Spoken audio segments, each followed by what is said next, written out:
So with great sadness, I have to report that I relapsed, and but I did go 19 days without masturbating, which was the longest I had ever gone since Bill Clinton was president of the United States, if you can believe that. This whole year has been a year of highs and lows, right?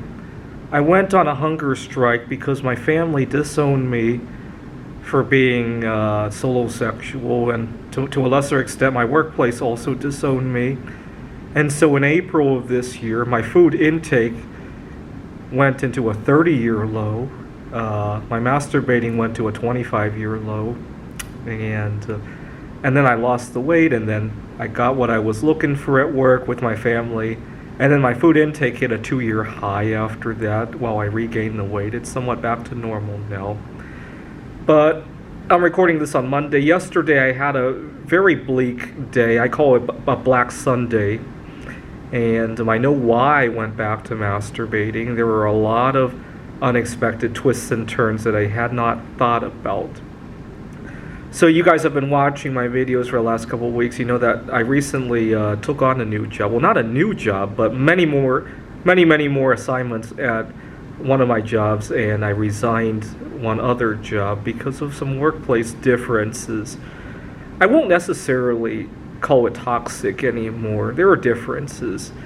But when I started this new job 3 weeks ago now, I made a goal. I wanted to humanize myself a little bit more so that my boss couldn't just write me off as a number. I think that was the big problem I had at my previous workplace. My colleagues, they were all Muslim, and I think 3 of them were Jewish, and I was the only atheist there. And also I was the only one who was solo sexual. I was the only one who was had differences in hobbies. And it was very easy for the boss to treat me as a number.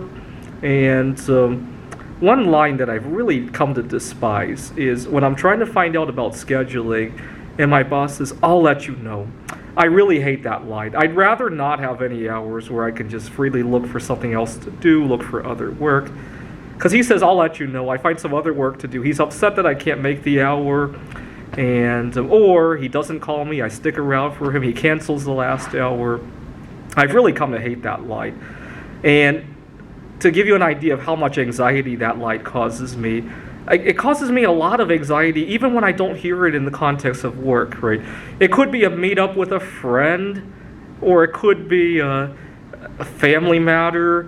It could even be I was watching a YouTube video, and I asked another subscriber if he would make a video about something else, and he said, "I'll let you know." And just seeing that gave me a surge of anxiety, not because I really wanted to see that YouTube video, but because of how much it reminded me of some of the blackest moments of my workplace. So I made it a goal to humanize myself at work, to make the boss see me as a package deal. I like to write computer games. I love stargazing, and so even though I might be solo sexual, the beauty of all that, the relationship with myself, movie I'm seeing this weekend, and I'll make sure to ask him about what movie he went to see with his significant other, and you get the idea, right? So he can't just write me off as a number. That was my goal, getting into the workplace. Okay, my first day on the job, I had another anxiety-provoking situation. I had a boss, or not a coworker, who is a few years my senior, and she says hello in a very excited way, and I got uh-oh, because at my previous job, I had a girl who was interested in me. She was much younger than me, and I didn't reciprocate, and I think she took it out the wrong way, and I worried it was going to go down that path. Now, Saturday, I go back to the tutoring center, and she gets even more excited talking to me, and I thought to myself, what do I do? Because I remembered last time what happened with the girl, and I decided to open up to this, I want to say she's in her late 30s, open up to her about stargazing that I've been doing, movies I've been seeing, because the more I talk, the more she's going to find something, maybe he's not that interesting anymore, and we can still be close, but without that romantic interest, right? And so it was off to a shaky start there because I wasn't sure if I had diffused the situation enough. Now, Sunday, you see, all jobs have their pros and cons. This one job I find a little bit more physically active than I had hoped. I got to write on the whiteboard as I'm teaching. I'm teaching an SAT study group, and I got to write on the board, and I find it extremely painful to stand for 3-4 hours.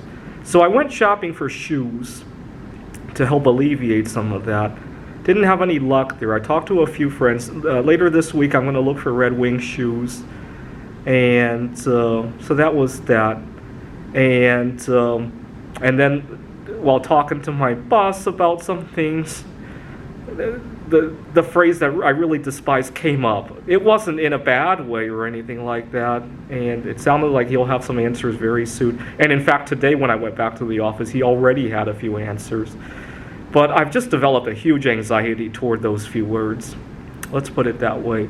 So after I talked to him yesterday on the phone, I went to take a walk in downtown Kirkland to take my mind off of those few words. Those few words have become curse words for me.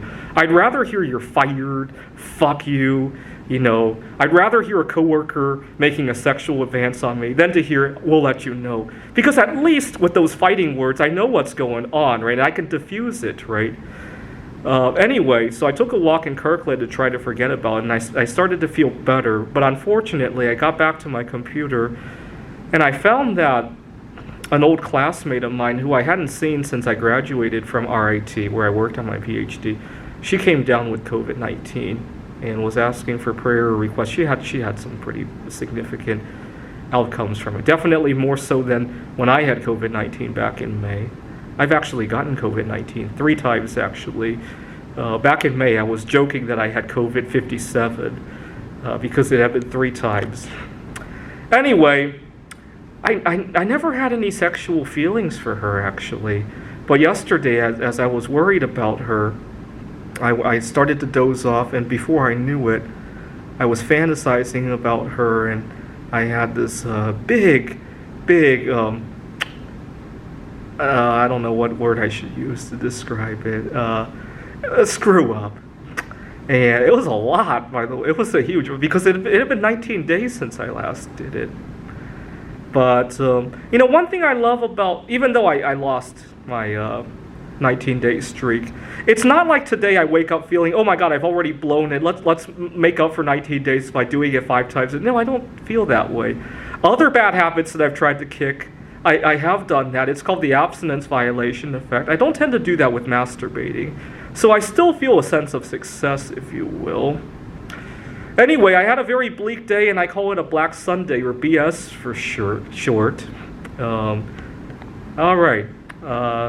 Some prayers for me, please. Some prayers for my friend who's recovering from COVID-19. Some prayers for me that I don't catch COVID-76, because the last time was definitely a lot less fun than when I had COVID-19 and 38. 19 I didn't even feel. 38 was kind of a good one, actually. I ended up going on a 48-hour fast without even thinking about it. It was so easy because I lost my appetite. 57 was a rough one, so it's gotten worse and worse for me for some reason.